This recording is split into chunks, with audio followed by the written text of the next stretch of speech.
Abu Hanifa से गुफ्तगू हुई। इमाम ने कहा, ये बताओ कि वो नेमतें कौन सी हैं क़यामत में जिनके लिए सवाल होगा। तो उसने कहा, हज़रत खाने पीने के बारे में। तो कहा, जब तुम किसी के घर में मेहमान हुए, क्या तुमसे कभी मेज़बान ने पूछा कि तुमने कितनी रोटियां खाई?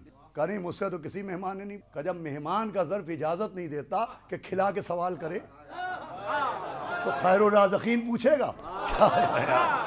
तो कहा, हज़रत फिर वो नेमत कौन सी है जिसके बारे में सवाल होगा? फरमाया, वल्लाह, रोज़ क़यामत हमारे दादा की विलायत के बारे में पूछा।